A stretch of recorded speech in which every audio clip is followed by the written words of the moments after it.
नमस्कार, कैसे हैं आप लोग। चलिए अब हम बात करेंगे पोलैरिटी ऑफ बॉन्ड्स। ठीक है ना, page number 110 polarity of bonds, chemical bonding and molecular structure chapter है। ठीक, देखिए बता रहे हैं कि देखिए कोई भी कंपाउंड या कोई भी बॉन्ड प्योर आयनिक यानी कंप्लीटली आयनिक या फिर कंप्लीटली कोवैलेंट एक आइडियल सिचुएशन में ही हो सकता है। ठीक, और आगे बता रहे हैं इसी में कि इन रियलिटी यानी वास्तविकता ये है, जो बता रहे हैं वास्तव में नो बॉन्ड, कोई ऐसा बॉन्ड नहीं है या फिर कोई कंपाउंड नहीं है। ठीक है ना, आइदर कंप्लीटली कोवैलेंट या फिर आयनिक। बात को समझिए, कोई कंपाउंड या कोई बॉन्ड ऐसा नहीं है वास्तव में कि जिसको हम कह दें कि वो कंप्लीटली कोवैलेंट है या फिर कंप्लीटली आयनिक। हो सकता है कि आयनिक कंपाउंड हो, उसमें कुछ न कुछ कोवैलेंट कैरेक्टर, या हो सकता है कि कोई कोवैलेंट कंपाउंड हो, उसमें कुछ न कुछ आयनिक कैरेक्टर हो। ये सिचुएशन हमें देखने को मिलती है। और फिर हम बात करेंगे कि अब कोवैलेंट बॉन्ड कितने टाइप के होते हैं। बात को समझिए, यानी कोवैलेंट बॉन्ड कितने टाइप के होते हैं। कहेंगे कोवैलेंट बॉन्ड दो टाइप के होंगे, एक नॉन पोलर और एक पोलर। कौन कौन से, यानी नॉन पोलर कोवैलेंट बॉन्ड और पोलर कोवैलेंट बॉन्ड। ठीक, अब बात आती है कि नॉन पोलर कोवैलेंट बॉन्ड क्या होते हैं। आपको पूछा जाएगा ना, पोलैरिटी का क्या मतलब होता है। जिस पे चार्ज डेवलप हो जाए, प्लस माइनस चार्ज, जिस कंपाउंड पे या जिस बॉन्ड पे ऐसा चार्ज हो जाए तो हो जाता है पोलर। अब इसी को समझेंगे हम लोग डाइपोल मोमेंट। फिजिक्स में दूसरी बात करते हैं, केमिस्ट्री में दूसरी बात करते हैं। होता सेम चीज है बट डायरेक्शन का काम होता है। ठीक है ना, चलिए कह रहे हैं कि polar non polar covalent bond कौन सा, नॉन पोलर। बात को समझिए, when covalent bond is formed between two similar atom, किसमें, दो सिमिलर एटम में जब कोई बॉन्ड बने तो इसे कहेंगे क्या, नॉन पोलर। यानी when covalent bond is formed between two similar, Br2 में फ्लोरीन, क्लोरीन, आयोडीन, ये जो मॉलिक्यूल है इनके, इनमें जो बॉन्ड देखिए, इनमें जो बॉन्ड बनते हैं वो होते हैं कैसे, कहेंगे नॉन पोलर कोवैलेंट बॉन्ड। और इस सिचुएशन में क्या होगा बताइए, इन मॉलिक्यूल्स होते हैं shared pair of electrons atoms, यानी दोनों एटम इक्वली अट्रैक्ट किए जाएंगे। ठीक, electron pair situated exactly between two atoms. अब इसको हम लोग समझते हैं कि कैसे। देखिए जैसे मान लेते हैं एक एग्जांपल के तौर पर आपने ले लिया O2 या फिर Cl2 या फिर H2, आपने लिया H2। आप देखेंगे कि एक H है और ये देखिए एक H। तो इसमें जो शेयर्ड पेयर इलेक्ट्रॉन होते हैं ये वाले, ये बिल्कुल एग्जैक्टली यानी बिटवीन, इसी के बीच में रहते हैं और ये shared pair electron equally attract होंगे इससे और इससे। ठीक, इस तरह से आप कह सकते हैं कि Cl2 के केस में एक Cl यहां और इसमें देखिए ये बॉन्ड पेयर इलेक्ट्रॉन होते हैं और यहां पर ये जो है ये क्या होगा एग्जैक्टली, यानी कैसे सिचुएट कर रहा है एकदम बीचों बीच इसके, यानी मिड पॉइंट पर हम कह सकते हैं, और ये इक्वली अट्रैक्ट होगा इससे और इससे, इक्वल अट्रैक्शन होगा। तो इस सिचुएशन में जो बॉन्ड है यहां पर, ये सारे बॉन्ड कैसे हैं, कहेंगे इसमें जो बॉन्ड है ये बॉन्ड कैसा है, कहेंगे ये बॉन्ड कैसा है, नॉन पोलर। बात को समझिए, ये बॉन्ड कैसा है, कहेंगे नॉन पोलर। और एक कंपाउंड कैसे, कहेंगे नॉन पोलर कंपाउंड है या नॉन पोलर मॉलिक्यूल है ना, यानी क्या कह देंगे इसको, नॉन पोलर, यानी कोई पोलैरिटी इसमें नहीं है, नॉन पोलर मॉलिक्यूल या कंपाउंड। इतनी बात क्लियर है। नॉन पोलर, ये बॉन्ड कैसा है, कहेंगे non polar. Non polar covalent bond आप लगा सकते हैं आगे, यानी नॉन पोलर कोवैलेंट बॉन्ड है इनके केस में। फिर सवाल आया कि पोलर कोवैलेंट बॉन्ड क्या होगा, तो आगे अब पोलर कोवैलेंट बॉन्ड के बारे में समझते हैं कि पोलर कोवैलेंट एकदम नॉन पोलर बिल्कुल समझ में आ गया, जिसमें कोई पोलैरिटी ना हो। पोलैरिटी का मतलब यानी इस पे कुछ ना कुछ पॉजिटिव, इस पे कुछ ना कुछ नेगेटिव चार्ज डेवलप होना चाहिए, तभी हम कहेंगे इसमें पोलैरिटी डेवलप हो गई। ठीक, अब चलते हैं हम लोग पोलर कोवैलेंट बॉन्ड, हेडिंग डालिए पोलर कोवैलेंट बॉन्ड। चलिए अब हम बात करेंगे पोलर कोवैलेंट बॉन्ड। देखिए covalent bond between two dissimilar atom, यानी एक जैसे एटम ना हो, कैसे ना हो, एक जैसे एटम बिल्कुल ना हो, या फिर हम कह सकते हैं कि इन हेट्रोन्यूक्लियर मॉलिक्यूल्स, किसमें, हेट्रोन्यूक्लियर मॉलिक्यूल्स, यानी अलग अलग न्यूक्लियाई वाले मॉलिक्यूल्स। जैसे एग्जांपल के तौर पर आप ले सकते हैं HF, क्या ले सकते हैं HF, यानी ये, इसमें देखिए क्या है, आप देखेंगे इसका स्ट्रक्चर तो आप पाएंगे कि ये H और ये बॉन्ड, फिर ये F, जिसमें ये इलेक्ट्रॉन को, ये जो शेयर्ड पेयर इलेक्ट्रॉन या बॉन्ड पेयर इलेक्ट्रॉन है, इसमें फ्लोरीन अपनी तरफ इसको खींचे रहता है।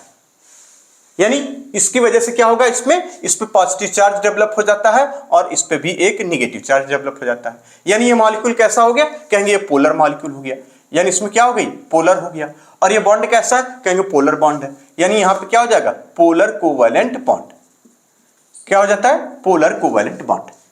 इतनी बात समझ में आ गई। यानी इसका मतलब ये क्या है, कहेंगे यानी ये किधर की तरफ। अब सवाल ये उठेगा ना कि इलेक्ट्रॉन पेयर को, ये जो इलेक्ट्रॉन पेयर है यानी बॉन्ड पेयर इलेक्ट्रॉन है या शेयर्ड पेयर इलेक्ट्रॉन है, इसको कौन खींचेगा, तो कहेंगे जो ज्यादा इलेक्ट्रोनेगेटिव होगा। यानी ये किसकी तरफ अट्रैक्ट है, कहेंगे मोर, है ना, इलेक्ट्रोनेगेटिव एटम, मीना, और इसको लेस इलेक्ट्रोनेगेटिव एटम ऐसे कह लीजिए। क्या कह लीजिए, लेस इलेक्ट्रोनेगेटिव एटम। पहले इलेक्ट्रोनेगेटिव ना, हाँ ठीक है, लेस इलेक्ट्रोनेगेटिव एटम। इतनी बात क्लियर है। तो यानी shared pair electron are more attracted towards more electronegative atom, ठीक। और बॉन्ड क्या हो जाता, पोलर। और मॉलिक्यूल कैसा होता, पोलर। या पोलर बॉन्ड कैसा होता है, कहेंगे पोलर कोवैलेंट बॉन्ड। और मॉलिक्यूल कैसा, कहेंगे पोलर मॉलिक्यूल है, पोलर कोवैलेंट बॉन्ड, ठीक।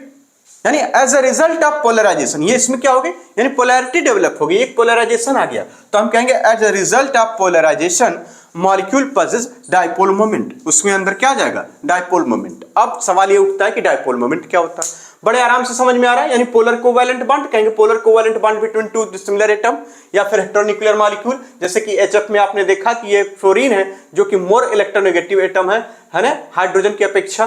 तो ये क्या करेगा, इसको अपनी तरफ आकर्षित कर लेगा, खींच लेगा, अट्रैक्ट कर लेगा इलेक्ट्रॉन पेयर को। जो शेयर्ड पेयर इलेक्ट्रॉन है अपनी तरफ खींच लेगा, इस पे नेगेटिव चार्ज डेवलप हो जाएगा, इस पे पॉजिटिव चार्ज, यानी पोलर कोवैलेंट बॉन्ड हो गया, ठीक। यानी शेयर्ड पेयर ऑफ इलेक्ट्रॉन, हम कहेंगे shared pair electrons are more attracted towards more electronegative atom. यानी बॉन्ड कैसा हो जाएगा, कहेंगे पोलर कोवैलेंट बॉन्ड हो जाएगा। और इसके चलते यानी जो पोलराइजेशन या पोलैरिटी जो डेवलप हो रही है, कहेंगे as a result of polarisation molecule possess dipole moment. अभी डाइपोल मोमेंट क्या होता है, बात को समझिए, ठीक। तो हेडिंग डालिए डाइपोल मोमेंट। क्या, डाइपोल मोमेंट।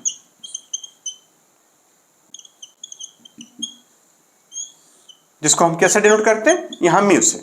देखिए फिजिक्स में हम लोग क्या पढ़ते हैं कि टू चार्ज है ना, जिसमें क्या हो, उनके मैग्नीट्यूड सेम हो लेकिन नेचर अलग अलग हो। यही तो पढ़ते थे। जैसे एक चार्ज Q होगा, दूसरा चार्ज यहाँ पे Q होगा, लेकिन ये प्लस का और ये माइनस का, और इसके बीच की जो डिस्टेंस होगी वो 2L होगी। तो आप डाइपोल मोमेंट P से डिनोट करते थे, कहते थे P इज इक्वल टू, जो कि एक वेक्टर क्वांटिटी होती थी डाइपोल मोमेंट P, और ठीक, यहां म्यू से डिनोट किया गया केमिस्ट्री की भाषा में, यहां पी से फिजिक्स की भाषा में। तो हम कहते थे क्या, magnitude of charge into distance या सेपरेशन, है ना, इनटू 2L, यही कह देते थे। और इसकी यूनिट क्या लिखते थे हम वहां पे, कूलम्ब मीटर, यही लिखते थे। यानी ये जो सेपरेशन है, तो इस चीज को हम लिख सकते हैं कि यानी mu is equal to, therefore हम केमिस्ट्री की भाषा में लिखेंगे तो क्या लिखेंगे, mu is equal to magnitude of charge, क्या लिखेंगे, मैग्नीट्यूड ऑफ चार्ज, यानी चार्ज का मैग्नीट्यूड हो गया, ये बात हो गई, into separation between them, into separation between them. Clear है। और जो इसकी यूनिट होती है इसको लिखते हैं डिबाई, या फिर यूनिट क्या होती है इसकी, डाइपोल मोमेंट। सेम चीज है, एकदम सेम बातें हैं, कोई दिक्कत वाली कोई बात नहीं है। Q इंटू 2L होता है, डाइपोल मोमेंट कहते हैं। और इसकी जो डायरेक्शन है, इसमें जो डायरेक्शन की बात चल रही है, फिजिक्स में जो डायरेक्शन होती है, इसके लिए जो इंपॉर्टेंट बात कि फिजिक्स में डायरेक्शन इसकी कहां लेते हैं, निगेटिव टू पॉजिटिव। डायरेक्शन कैसे होती है, निगेटिव टू पॉजिटिव, ये फिजिक्स की भाषा में है। लेकिन केमिस्ट्री की भाषा में हम इसे डायरेक्शन को क्रॉस एरो से दिखाते हैं, ठीक है ना, निगेटिव टू पॉजिटिव, ठीक। इसकी यूनिट क्या हो जाएगी, कहेंगे डिबाई हो जाएगी यूनिट, यानी यही डिबाई, या इसी को हम लोग कहेंगे कूलम्ब मीटर। क्या कहेंगे, कूलम्ब, सेंटीमीटर मत पढ़ दीजिए, कूलम्ब मीटर, ठीक है। चार्ज की यूनिट कूलम्ब होती है, ठीक। तो इसका मतलब हम यहाँ इसके, अब इसके डायरेक्शन की अगर हम इसमें हम बात करें तो कहेंगे इसके डायरेक्शन में हम क्रॉस एकदम बिल्कुल कैसे शो करते हैं, कहेंगे क्रॉस्ड एरो से। कैसे, क्रॉस्ड एरो से। और क्रॉस्ड एरो में ये बात ध्यान रखनी है कि जो इसका कैसे होगी, कहेंगे यहाँ पे जो निगेटिव टू पॉजिटिव था, यहाँ पे हम दिखाएंगे इसको पॉजिटिव टू निगेटिव। बस इतनी बातें आपको ध्यान रखनी है, पॉजिटिव टू निगेटिव। कोई दिक्कत नहीं। अब चलिए देखते हैं कि एक एग्जांपल से इस चीजों को समझते हैं, फिर आगे की बात करते हैं कि डायपोल मोमेंट कैसे निकालते हैं या कैसे होता है। ठीक, तो इसको नोट कर लीजिए अच्छे से एकदम बिल्कुल।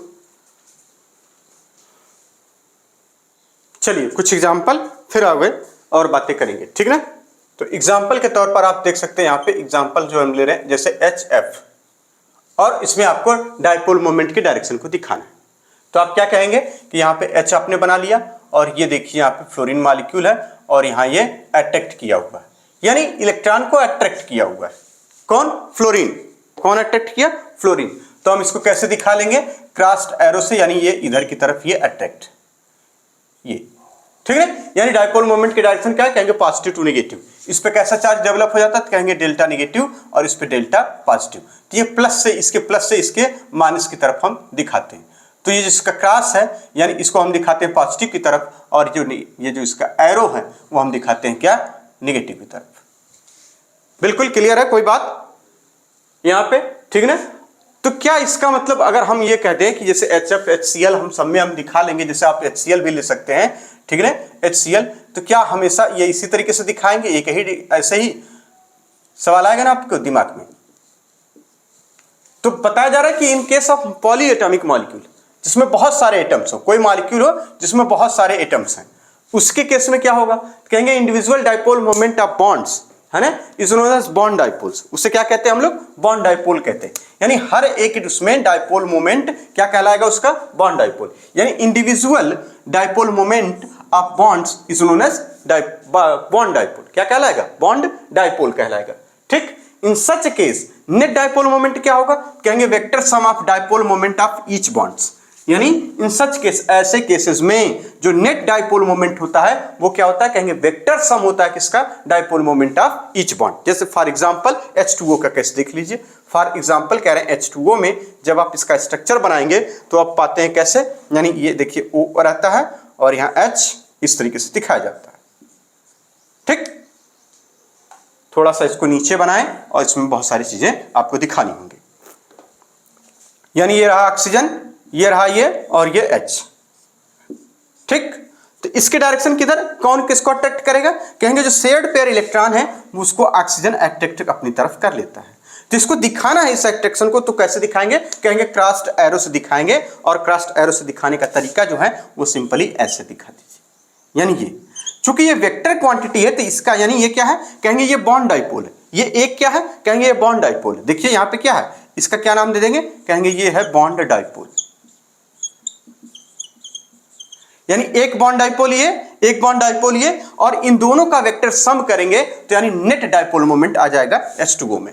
जब नेट डायपोल मोमेंट आप निकालेंगे तो आप पाएंगे कि यहां पर नेट डायपोल मोमेंट जो ऑक्सीजन का आ रहा है वो H इधर दिखाने के बाद यानी ऐसे आएगा।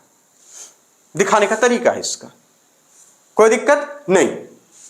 इतनी बात क्लियर है? यानी ये क्या है? कहेंगे यहां पे है बॉन्ड डायपोल, ये जो चीज हम दिखा रहे हैं यहां बॉन्ड डायपोल, और यहां जो दिखा रहे हो क्या है? Resultant dipole. और ये मॉलिक्यूल कैसा है? कहेंगे पोलर बॉन्ड है। यानी ये बॉन्ड कैसा है? कहेंगे पोलर बॉन्ड है यहां पे, और ये कहेंगे ये रिजल्टेंट या नेट, रिजल्टेंट या नेट बॉन्ड डायपोल या डायपोल मोमेंट। ठीक है ना, रिजल्टेंट डायपोल मोमेंट। क्लियर है बातें?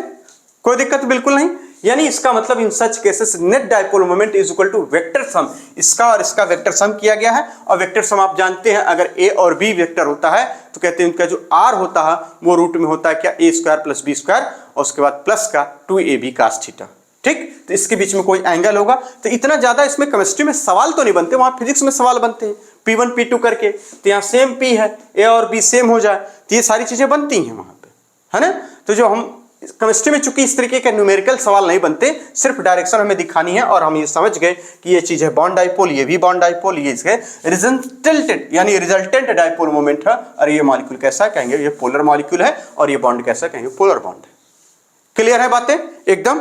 ठीक इसी तरह से कह रहे हैं कि आप BF2 में देख लीजिए, है ना, बेरिलियम फ्लोराइड, है ना, एक एग्जांपल ले रहे हैं, कह रहे हैं आप इसी तरह से देख सकते हैं BeF2 में, जब कहेंगे BeF2 में देखेंगे तो आप पाएंगे कि यहाँ पे बेरिलियम होता है और देखिए इधर की तरफ, ये इधर की तरफ लगा रहेगा फ्लोरीन और एक इधर की तरफ लगा रहेगा फ्लोरीन। चूंकि फ्लोरीन इसको इधर की तरफ अट्रैक्ट किया हुआ है और ये देखिए फ्लोरीन इसको इधर की तरफ अट्रैक्ट किया हुआ है, तो यानी नेट रिजल्ट, क्योंकि ये भी वेक्टर है ये भी वेक्टर, दो वेक्टर एक दूसरे से अपोजिट डायरेक्शन में 180 डिग्री पर है, तो यानी रिजल्टेंट क्या आ जाएगा, जीरो। यानी ये मॉलिक्यूल कैसा हो जाएगा, जीरो। यानी इसका डाइपोल मोमेंट म्यू, यानी इसके केस में डाइपोल मोमेंट अगर हम देखें म्यू तो कहेंगे नॉट जीरो, म्यू जीरो नहीं है, इसलिए मॉलिक्यूल क्या है, पोलर है। इसके केस में डाइपोल मोमेंट अगर देखें, ये देखिए बॉन्ड डाइपोल, ये बॉन्ड डाइपोल 180 डिग्री पे है, लीनियर मॉलिक्यूल होता है। ये मॉलिक्यूल कैसा होता है, लीनियर होता है, ये मॉलिक्यूल लीनियर होता है और इसके लिए म्यू क्या है, कहेंगे जीरो, डाइपोल मोमेंट क्या हो जाएगा, जीरो। तो मॉलिक्यूल कैसा होगा, पोलर या नॉन पोलर, कहेंगे नॉन पोलर। यानी जिसमें पोलैरिटी डाइपोल मोमेंट है ही नहीं वहां पे क्या हो जाएगा, ये नॉन पोलर, यानी ये मॉलिक्यूल कैसा, नॉन पोलर। कोई दिक्कत नहीं। अब आपको पूछा जाता है कि डाइपोल मोमेंट बताइए कि किसका ज्यादा किसका कम, ऐसे सवाल आते हैं, ठीक है ना। तो इन बातों को पहले नोट करिए, ठीक। ये लीनियर मॉलिक्यूल होता है, ये देखिए 180 डिग्री का एंगल है, सारी चीजें आप एकदम बिल्कुल, मॉलिक्यूल कैसा होता है, लीनियर होता है, ठीक है ना। ये मॉलिक्यूल कैसा होता है, लीनियर, और ये 180 डिग्री का एंगल है। चूंकि वेक्टर सम आप करेंगे इसका, तो डाइपोल मोमेंट जो म्यू है वो जीरो आएगा। इस वाले केस में म्यू जीरो नहीं था, इस वाले केस में म्यू जीरो है, इसलिए ये मॉलिक्यूल BeF2 क्या है, कहेंगे नॉन पोलर है। तो इसका मतलब पोलर और नॉन पोलर पहचानने का तरीका कैसे, कहेंगे डाइपोल मोमेंट्स। अब डाइपोल मोमेंट के लिए ट्रिक क्या है, कहेंगे वो हम लोग अभी पढ़ेंगे, पहले और कुछ एग्जांपल देख लेते हैं। जैसे एग्जांपल इतना नोट कर लीजिए, फिर आगे एग्जांपल ही एग्जांपल है पूरा आपके जीवन में। एक मॉलिक्यूल है BF3 जिसमें बॉन्ड एंगल बता रहा है कि 120 डिग्री है और ये मॉलिक्यूल कैसा है, कहेंगे ट्राइगोनल प्लेनर है। ये हाइब्रिडाइजेशन जब हम पढ़ेंगे तो उसमें बॉन्ड एंगल वगैरह के बारे में, ठीक है ना, valence shell electron repulsion theory, इसके बारे में भी बताया गया। फिलहाल हम समझते हैं ट्राइगोनल प्लेनर क्या होता है। ट्राइगोनल प्लेनर का मतलब होता है एक प्लेन है, एक प्लेन पर बीच में ब्रोमीन है और ये इधर किनारे फ्लोरीन और एक इधर फ्लोरीन और एक इधर फ्लोरीन, ये हो जाएगा प्लेनर। अगर ट्राइगोनल पिरामिडल कह दिया जाए तो इस बोरान को पकड़ के, ठीक है ना, उठा दीजिए तो आपको क्या मिलेगा, यानी बोरान ऊपर की तरफ और ये देखिए इसके 3 पाए बन गए और इस पाए के किनारे नीचे एकदम क्या लगे हैं, पाया, पाया समझते हैं, पैर, 3 पैर बन गए और यहां पर क्या नीचे फ्लोरीन फ्लोरीन, यानी एक पिरामिड शेप का हो गया। कोई दिक्कत इसमें नहीं, ये आगे हम लोग सीखेंगे। तो आपसे इसमें कहा जा रहा है कि आप इसमें शो करिए डाइपोल मोमेंट, कैसे शो करेंगे।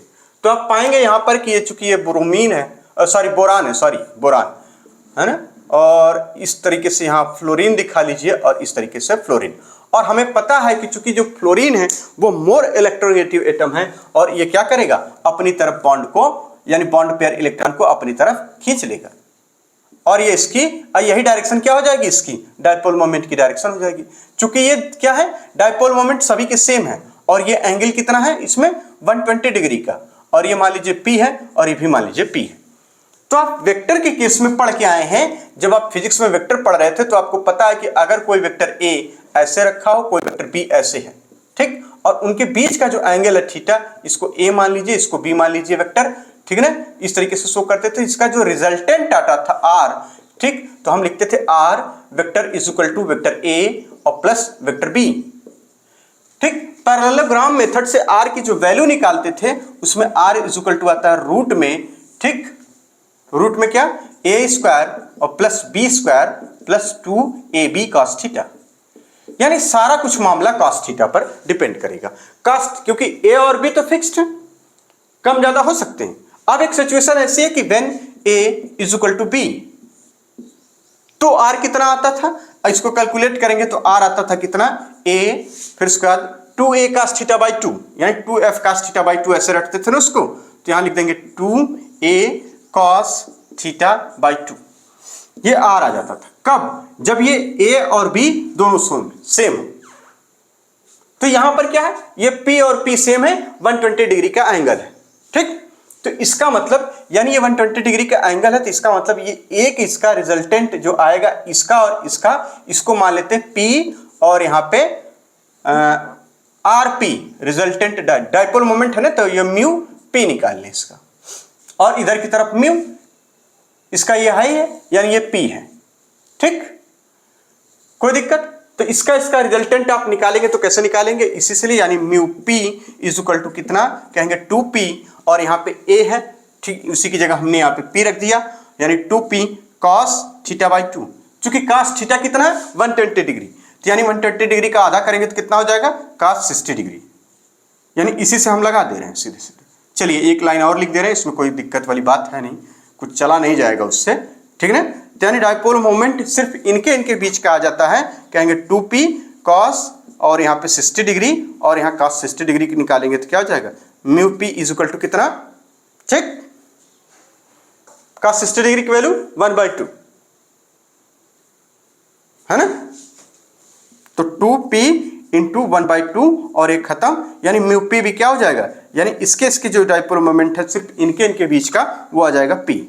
और चूंकि ये वेक्टर दोनों अपोजिट हैं एक दूसरे से, ये वेक्टर दोनों का अपोजिट है, तो रिजल्टेंट क्या आ जाएगा 0। ये इसी तरीके से हमें देखना होता, लेकिन ये केमिस्ट्री में हम लोग देखते नहीं है ज्यादा, है ना, क्योंकि यहां म्यू p और यहां पे क्या है ये 180 डिग्री है, इसी में 180 डिग्री रखेंगे तो आपको पता चल जाएगा cos 90 की वैल्यू 0 हो जाएगी, आपको सेम पता चल जाएगा फिर से। तो यानी यहाँ पे क्या हो जाएगा डायपोल मोमेंट, जो नेट डायपोल मोमेंट आ जाएगा या म्यू p एंड p, किसकी बात कर रहे हैं, ये इसकी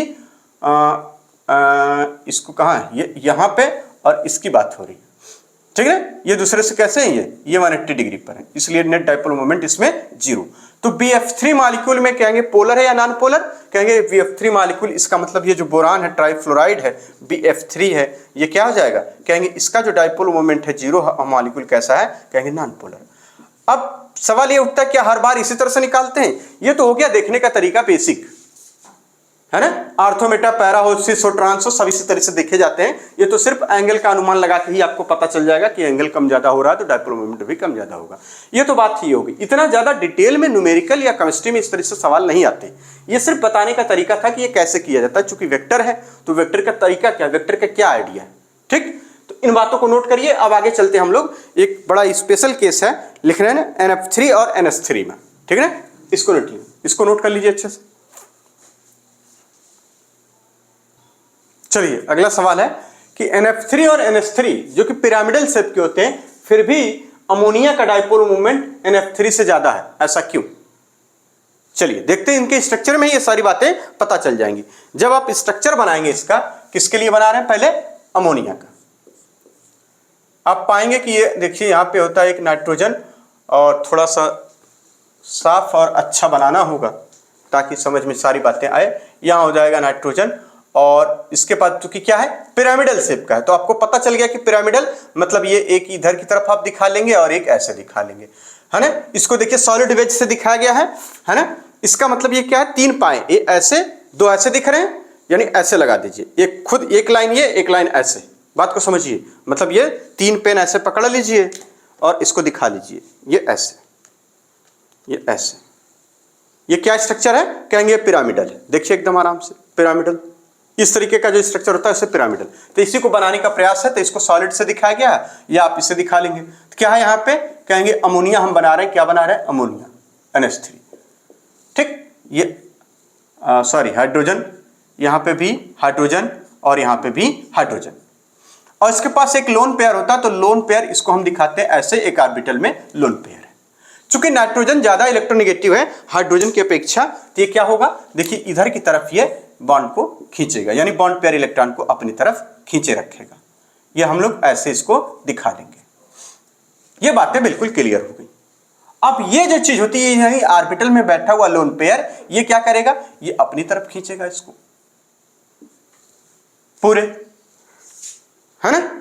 इसका मतलब ये हुआ कि यानी ये देखिए इसको, अब ये इनका इन तीनों का रिजल्टेंट क्या होगा, कहेंगे इधर की तरफ, इसको अलग बना लीजिए, है ना, इसको अलग बना लीजिए ताकि आपको समझ में आए ये क्या चीज है। तो इसको लिखिए, यानी कि इसमें जो ये लोन पेयर की वजह से डाइपोल होता है, इसको बोलते हैं ऑर्बिटल डाइपोल। इसको क्या बोलते हैं हम लोग, ऑर्बिटल डाइपोल, ऑर्बिटल डाइपोल। और जो बॉन्ड पेयर की वजह से होता है वो क्या होता है, बॉन्ड डाइपोल। तो ये बॉन्ड डाइपोल, इनका क्या है, कहेंगे ये नेट बॉन्ड डाइपोल है, यानी resultant dipole moment of these bond 1 2 3, ये इनके सारे, ये क्या है, रिजल्टेंट, और ये क्या है, ऑर्बिटल डाइपोल। ऑर्बिटल डाइपोल क्या होता है, कहेंगे due to lone pair of electron. किसकी वजह से होता है, कहेंगे ड्यू टू लोन पेयर, पूरा साफ साफ लिख लीजिए इसको, ड्यू टू लोन पेयर, अरे भैया ठीक, due to lone pair of electron होता है।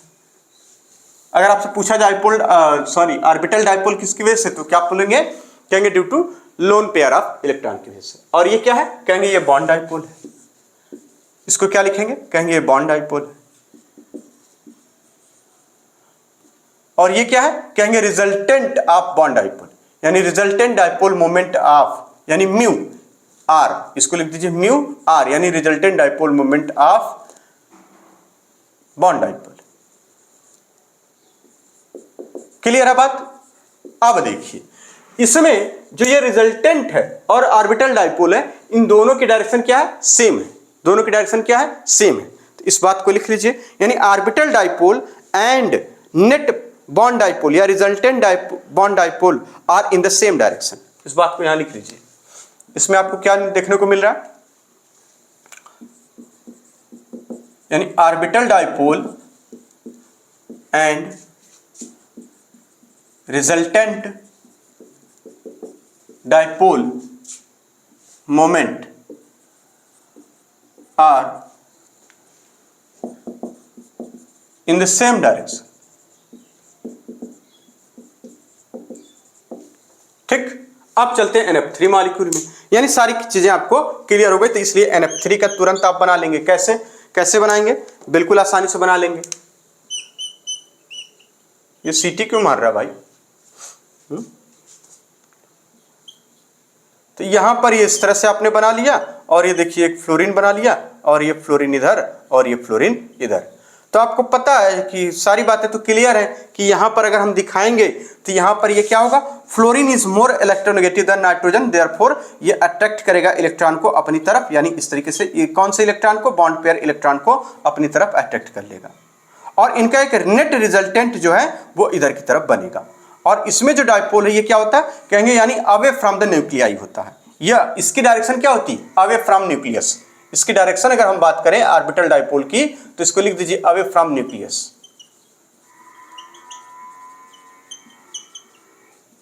ताकि आपको याद रहे।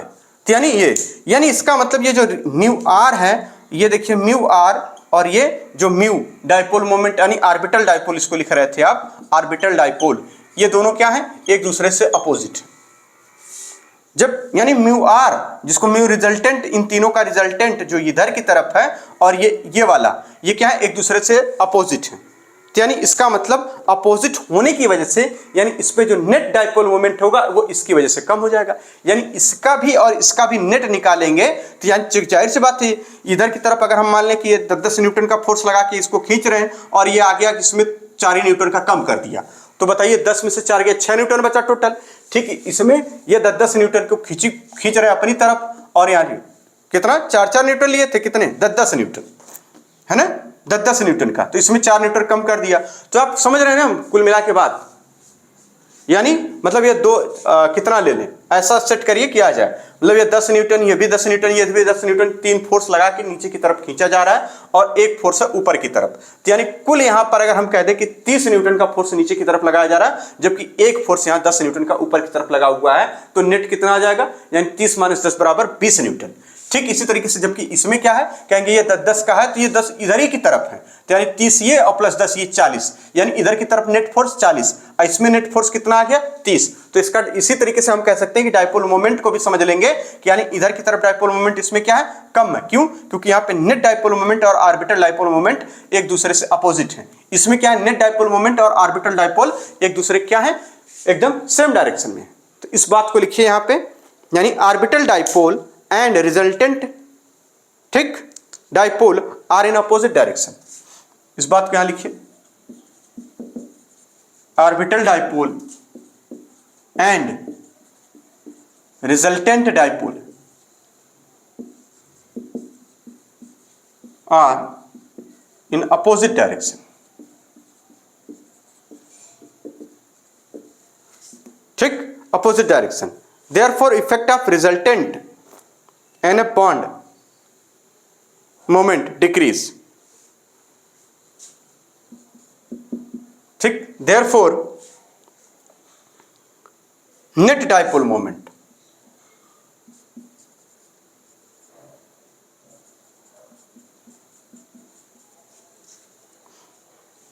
therefore effect of resultant NF bond moment decreases. ये एनसीईआरटी की भाषा है एकदम, हम लोग वही पढ़ रहे हैं, इन्हीं के स्टेटमेंट आते हैं सीधे सीधे, इसलिए घबराने की बिल्कुल जरूरत नहीं है, आराम से सारी बातें एकदम समझ में आ रही हैं। इसको सिर्फ इतना पढ़ के छोड़ देने से ये वाली कहानी छूट जाती कि ये देखिए इधर हो जाता, ये इधर हो जाता, कोई दिक्कत नहीं। लेकिन सवाल इसका है कि ये क्या सेंटेंस पूछे जाएंगे हमसे, तो यानी देयरफॉर जो नेट रिजल्टेंट है इसमें, यानी डाइपोल मोमेंट क्या है वो कम हो जाएगा, हम ये कह सकते हैं। इसी चीज को इसमें कहा जा रहा है कि effect of resultant nitrogen fluorine bond moment decrease, है ना, इसी चीज के लिए, यानी नेट डाइपोल मोमेंट डिक्रीज, कम हो जा रहा है, या इसका जो इफेक्ट है वो क्या हो जा रहा है, कम हो जा रहा है। तो इसी को लिख लीजिए, है ना, इस बात को लिख लीजिए। देयरफॉर इफेक्ट ऑफ, जो उन्होंने भाषा लिखी है वही लिखिए, ज्यादा अच्छा लगेगा। देयरफॉर हम कह सकते हैं कि इफेक्ट ऑफ, ठीक, resultant nitrogen fluorine bond dipole, यानी ये वाले बॉन्ड डाइपोल की बात कर रहे हैं, बॉन्ड डाइपोल डिक्रीज, ये क्या हो जाता है, डिक्रीज कर जाता है, ठीक। हम कह सकते हैं देयरफॉर जो डाइपोल मोमेंट ऑफ NF3, है ना, डाइपोल मोमेंट ऑफ NF3 क्या हो जाता है, डिक्रीज कर जाता है। तो इस पूरे ये जो सवाल है इसका ये आंसर है, और इस तरीके के सवाल कई बार पूछे जा चुके हैं, ठीक है ना। तो इसको नोट कर लीजिए अच्छे से, बिल्कुल अच्छे से इसको नोट करिए। चलिए अब आगे बात करते हैं कि देखिए, यानी हमने क्या देखा अभी कि कैसे पोलराइजेशन डेवलप हो रहा है, कैसे डाइपोल मोमेंट हम कैलकुलेट कर रहे हैं, या कैसे उसमें डिस्क्राइब कर रहे हैं कि डाइपोल मोमेंट, ठीक। इसके लिए टिक्स और टिप्स नेक्स्ट लेक्चर में हम लोग पढ़ेंगे। फिलहाल कुछ और बातें जो एनसीईआरटी पेज नंबर यहाँ पे दे रखी है, ठीक है ना, पेज नंबर 112 पर दिया हुआ है कि ऑल कोवैलेंट बॉन्ड, ठीक, have some partial ionic character, और उसके बाद कह रहे हैं the ionic bonds also have partial covalent character. The partial covalent character of ionic bond was discussed by Fajan rule. तो यहां पर हम कह सकते हैं कि all covalent bond have some partial ionic character and the ionic bond have some covalent character, ठीक। अभी आप डाइपोल मोमेंट क्लियर कैसे होगा और उसमें कैसे हम क्या टिक्स और टिप्स होंगे वो हम नेक्स्ट लेक्चर में उसको अपलोड कर देंगे, ठीक है ना। नेक्स्ट वीडियो में हम लोग नेक्स्ट लेक्चर में उसको देख लेंगे अच्छे से, घबराने की कोई जरूरत नहीं है, ठीक। हम कह सकते हैं कि the partial covalent character of ionic bond was described by Fajans rule, और फजान रूल हम लोग पिछले लेक्चर में भी पढ़ चुके हैं, जब हम लोग आयनिक बॉन्ड पढ़ रहे थे वहां पर कि फजान रूल क्या होता है।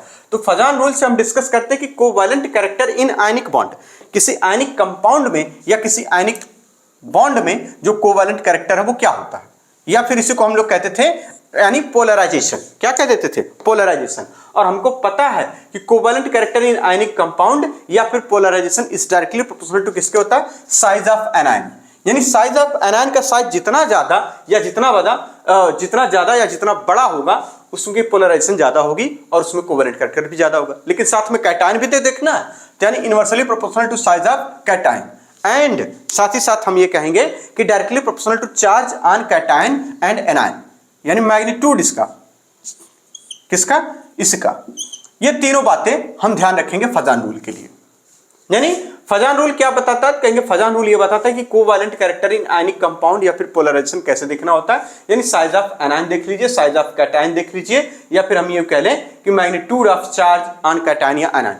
इसका मतलब पोलराइजेशन कब ज्यादा होगा, कहेंगे जितना छोटा कैटायन होगा उतना अच्छा पोलराइजेशन, जितना बड़ा एनायन उतना अच्छा पोलराइजेशन, जितना ज्यादा चार्ज उतना अच्छा पोलराइजेशन, यानी पोलराइजेशन यही इसी को कहते हैं हम लोग फजान रूल। ये तीन बातों में उन्होंने लिखा है कि ग्रेटर द चार्ज, पहली बात लिखिए the smaller the size of cation and larger the size of anion greater the covalent character in an ionic compound, यानी in an ionic compound size हमने देख लिया।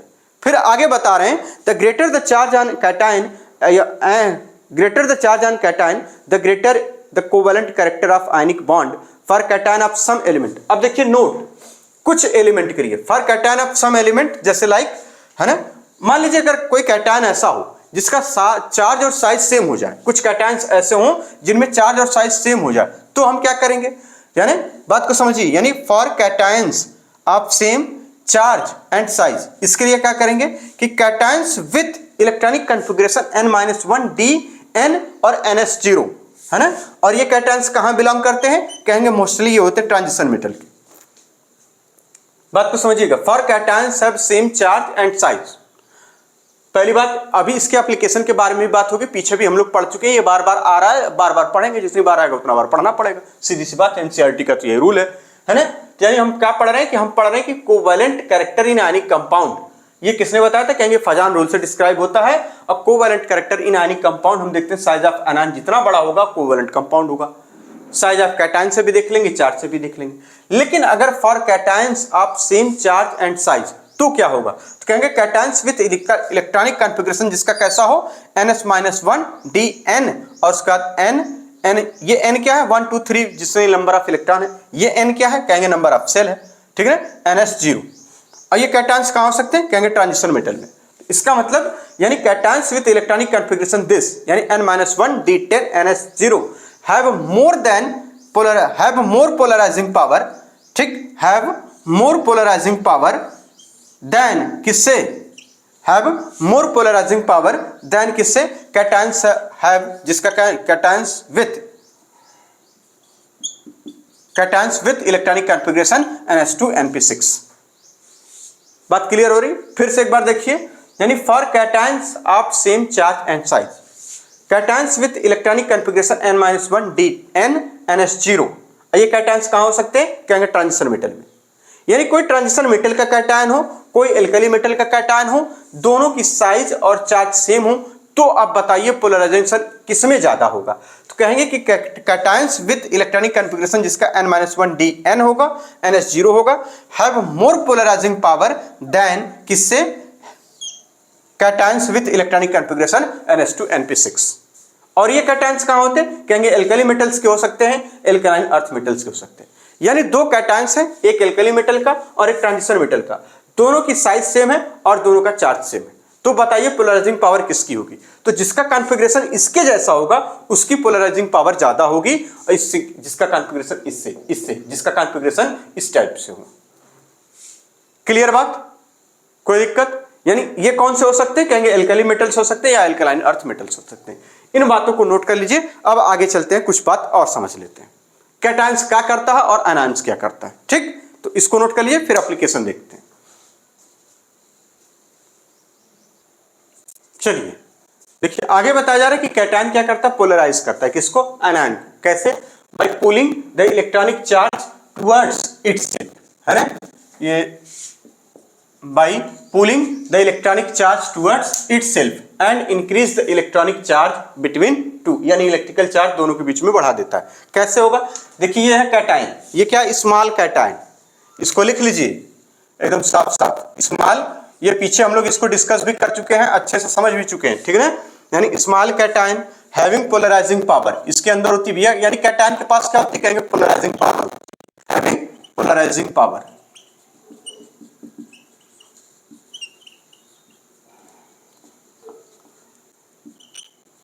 और ये क्या है, एनायन है, ये क्या होता है, कहेंगे लार्ज, है ना, ये इसके अंदर क्या होता है, कहेंगे हैव पोलराइजेबिलिटी, है ना, यानी ये एनायन है, ये क्या है, लार्ज एनायन, हैव पोलराइजेबिलिटी, मतलब इसके अंदर ये देखिए, ये क्या कह रहा है, कह रहा है इसको पोलराइज कर देंगे तुमको हम, ये क्या कहेगा, अरे हम भी तो होना ही चाह रहे हैं यार, क्या दिक्कत है, कर दो हमें जल्दी से, यानी ये क्या कह रहा है, कहेगा तुमको हम पोलराइज करना चाह रहे हैं, तो ये क्या कहेगा, अगर कर दो, तो इसका मतलब इसमें क्या है, पोलराइजेबिलिटी है, और इसके अंदर क्या, पोलराइजिंग पावर, यानी कैटायन के पास क्या होती है, कहेंगे पोलराइजिंग पावर, और इसके अंदर पोलराइजेबिलिटी,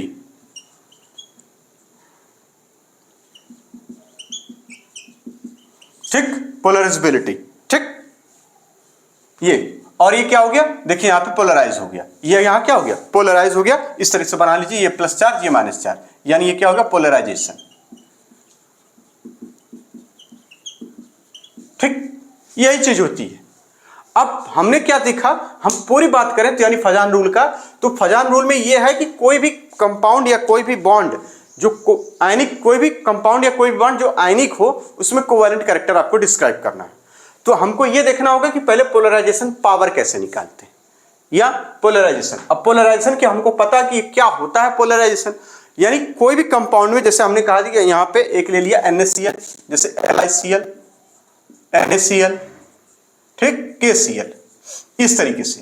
तो यहां जो कैटायंस है वो क्या है, लिथियम प्लस, सोडियम प्लस और ये K प्लस। जो आयन है वो क्या है, ये।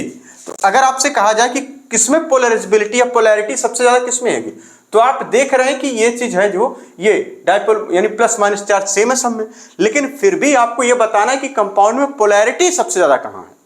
तो यानी ये पोलैरिटी को डिस्क्राइब करने वाली जब बात आएगी तो हम देखेंगे कैटायन की कैपेबिलिटी क्या, पोलराइजिंग पावर।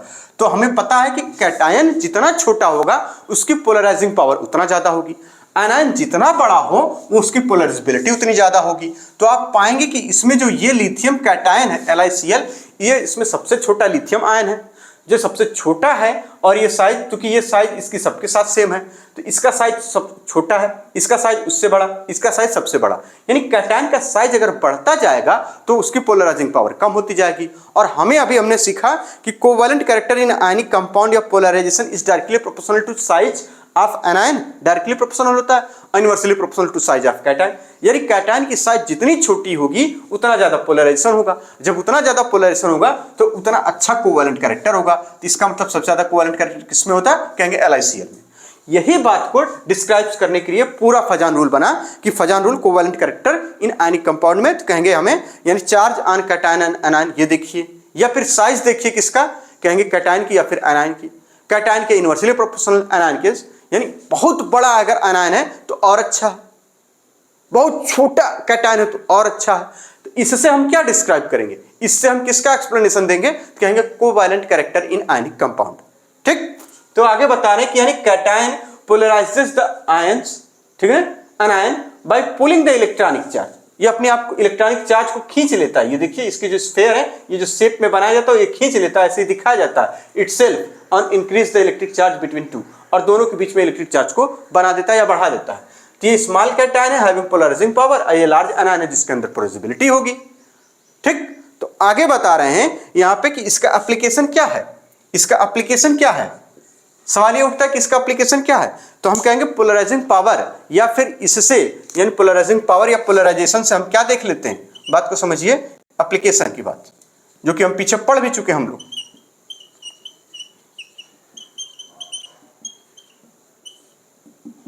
एप्लीकेशन की बात हम देखते हैं, पहला कोवैलेंट कैरेक्टर।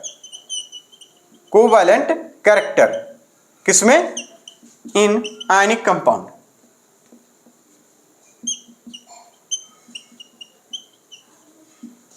कैसे देखते हैं covalent character in ionic compound, जैसे मान लीजिए एक एग्जांपल के तौर पर यही ले लीजिए, बताइए इसमें ऑर्डर सबसे ज्यादा किसका कोवैलेंट कैरेक्टर किसमें होगा, सबसे ज्यादा इसमें होगा, यानी LiCl में सबसे ज्यादा कोवैलेंट कैरेक्टर होगा, फिर NaCl में उससे कम होगा, फिर KCl में सबसे कम होगा, इस तरीके से। और क्या इसके एप्लीकेशन है, तो इसके एप्लीकेशन हम लोग पीछे और भी पढ़ चुके हैं। यानी पोलराइजेशन या कोवैलेंट कैरेक्टर जब हमें पता हो तो इसके एप्लीकेशन के लिए लिख लीजिए, यानी पोलराइजेशन या फिर कोवैलेंट कैरेक्टर जब आपको पता हो तो इज डायरेक्टली प्रोपोर्शनल टू क्या, कहेंगे आयनिक हाइड्रेशन। आयनिक हाइड्रेशन, ये एस ब्लॉक पढ़ेंगे तब आएगा, वहां पे इसका एप्लीकेशन हमें समझने को मिलेगा। आयनिक हाइड्रेशन, और हाइड्रेशन से सारी चीजें, जैसे हाइड्रेशन एनर्जी,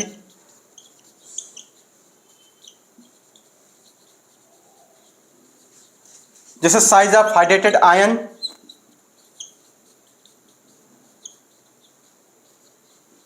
हाइड्रेटेड आयन, ये सब बातें। ठीक, यानी polarisation is directly proportional to यानी आयनिक हाइड्रेशन, हाइड्रेशन एनर्जी और साइज ऑफ हाइड्रेशन। ठीक, इसी तरीके से हम कह सकते हैं क्या, polarisation is inversely proportional to ionic mobility in aqueous solution. Ionic mobility in aqueous solution,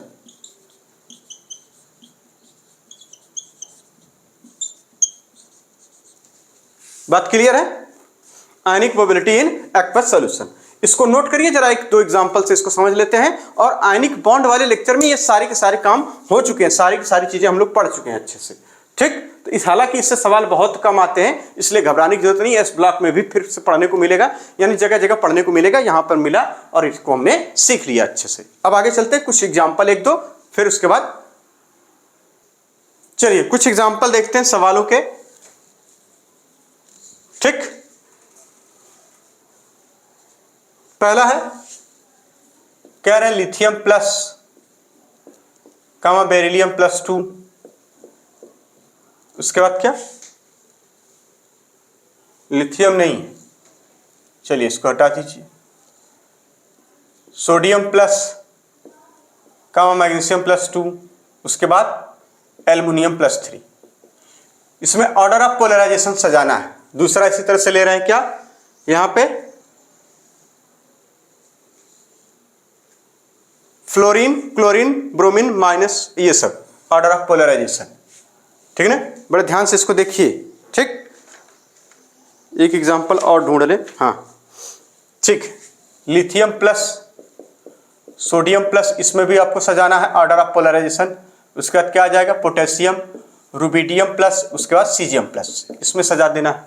बहुत ध्यान से करना है इन सवालों को, एकदम देखते हुए बहुत ध्यान से, ठीक है ना। कह रहे हैं इसी तरह से फ्लोरीन माइनस है, क्लोरीन माइनस है, ठीक है ना, ब्रोमीन माइनस है, और यहाँ पे आयोडीन माइनस, इसमें इन सभी में सजाइए। तो क्या इसमें सजाना है भैया, आपको ऑर्डर ऑफ पोलराइजेशन बताना है कि यानी कि इसमें कोवेलेंट कैरेक्टर या पोलराइजेशन का पावर, यानी पोलराइजेशन सबसे अधिक किसमें होगा या सबसे कम किसमें होगा। तो इसमें पोलराइजिंग पावर सबसे ज्यादा होगी। कैसे होगी, कहेंगे ऐसे होगी। इसको अरेंज करेंगे तो क्या लिखेंगे, तो हमसे बताया गया कि अगर सेम साइज हो तो हम चार्ज पे चले जाएं, और जिस पे चार्ज ज्यादा उसकी पोलराइजिंग पावर ज्यादा। तो इसमें पोलराइजिंग पावर सबसे ज्यादा किसकी हो जाएगी, ये देखिए 3 लिखा हुआ था, ठीक है ना, सॉरी हो गया, यानी एल्युमिनियम +3 सबसे ज्यादा पोलराइज करेगा, ठीक। Mg+2 किसी आयन को कम पोलराइज करेगा, ठीक। इसी तरह से आप आ जाइए सोडियम +3। कोई दिक्कत है क्या, ये पीछे भी हम लोग देख चुके हैं। इसमें कहेंगे इसके केस में केवल और केवल ये साइन लगा देना है कि ये हम क्या पढ़ रहे हैं, ऑर्डर ऑफ पोलराइजेशन, नहीं कंफ्यूजन ना हो जाए बाद में। ऑर्डर ऑफ पोलराइजेशन तो आपको पता है, यहां पे लिथियम प्लस हो जाएगा, फिर उसका सोडियम प्लस हो जाएगा, फिर उसके बाद कहेंगे पोटेशियम प्लस, फिर कहेंगे सीजियम प्लस रुबिडियम। रुबिडियम तो बाद में हटाइए, सीजियम नहीं, 3 ही तक लीजिए, है ना, इतना ठीक, सीजियम को रहने दीजिए, ठीक। इतना ये हो जाएगा रुबिडियम प्लस, ठीक, कोई दिक्कत नहीं। अब आ जाइए फ्लोरीन, क्लोरीन, ब्रोमीन, आयोडीन के केस में क्या हो जाएगा, कहेंगे देखिए फ्लोरीन। अब यहाँ पे साइज का मैटर था, यहाँ पे हमें क्या देखना था, पोलराइजेशन के लिए साइज देखना था, और साइज हमें पता है कि यानी सबसे ज्यादा साइज होगा तो उसकी पोलराइजिंग पावर, यानी उसमें पोलराइजेशन सबसे ज्यादा होगा, यानी आयोडीन माइनस हो जाएगा, Br माइनस हो जाएगा ब्रोमीन का, फिर उसके बाद क्लोरीन माइनस हो जाएगा, फिर उसके बाद फ्लोरीन माइनस हो जाएगा, इस तरीके से, ठीक। इसी तरीके से कह रहे हैं कि एक सवाल और, कह रहे हैं कोवैलेंट कैरेक्टर का ऑर्डर बना दीजिए। एक एग्जांपल है, कह रहे हैं कोवैलेंट कैरेक्टर का ऑर्डर बना दीजिए। कंपाउंड दे रखे हैं, कह रहे हैं LiCl है, ठीक, NaCl है, KCl है, इस तरीके से LiCl, KCl, उसके बाद CaCl, सीजियम क्लोराइड, ठीक। इसमें ये छोटा होता है, ये वाला बड़ा होता है, CaCl कामा, बस इतने में ही बताना है। तो बताइए क्या हो जाएगा, आपको आ जाएगा, बिल्कुल। कैसे आ जाएगा, यानी सबसे ज्यादा कोवैलेंट कैरेक्टर किसमें होगा, कहेंगे इसमें होगा, फिर इसमें, सबसे कम इसमें। अब वैसे भी हमें पता है कि आयनिक बॉन्ड यानी आयनिक कैरेक्टर क्या होता है, डाउन द ग्रुप इंक्रीज करता चला जाता है, तो इसका मतलब थोड़ी बहुत कोवैलेंट कैरेक्टर इसमें रहेगा, ठीक। इसी तरह से कह रहे हैं आयनिक मोबिलिटी बता दीजिए। एक एग्जांपल कह रहे हैं आयनिक मोबिलिटी बता दीजिए।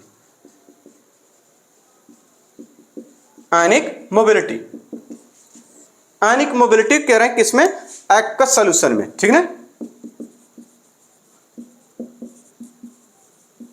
किसकी, लिथियम की, लिथियम प्लस कमा सोडियम प्लस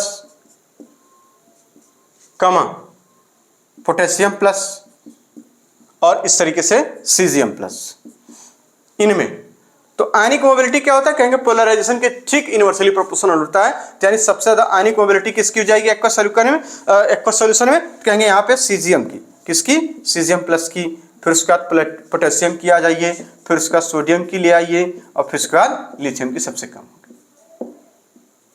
ठीक, तो ये कुछ सवाल हो गए। तो इसी तरीके के क्वेश्चन थोड़े छोटे छोटे पूछे जाते हैं, ज्यादा भारी भारी नहीं पूछे जाते हैं, और न ज्यादा कहीं कैलकुलेशन आता है अपने नीट के एग्जाम में। सिर्फ सिंपल इसी को याद कर लीजिए, एक बार समझ लीजिए और अच्छे से रट लीजिए, बात खत्म। और हालांकि इससे बहुत कम सवाल पूछे हैं, लेकिन डायपोल मोमेंट से कुछ सवाल और आएंगे। नेक्स्ट लेक्चर में हम डायपोल मोमेंट के लिए कुछ ट्रिक्स और टिप्स देखेंगे कि कैसे देखते ही कहते कि ये कंपाउंड पोलर है और ये कंपाउंड नॉन पोलर है, या इसका डायपोल मोमेंट जीरो है, इसका डायपोल मोमेंट जीरो नहीं है, या इंक्रीजिंग और डिक्रीजिंग ऑर्डर डायपोल मोमेंट का कैसे बनाएंगे। ठीक है, तो ये काम हम लोग कब करेंगे, नेक्स्ट लेक्चर में करेंगे। तब तक के लिए धन्यवाद। खूब मेहनत से, ईमानदारी से, एकदम पूरी आत्मा से पढ़ाई करते रहिए। ठीक, कोई दिक्कत हो तो कमेंट बॉक्स में आप बता सकते हैं कि और हम क्या सुधार करें, है ना, पढ़ाने में या पढ़ने में, लेक्चर के रिलेटेड, है ना, तो ये बातें आप हमको जो है गाइड कर सकते हैं। तब तक के लिए धन्यवाद, बहुत बहुत शुक्रिया।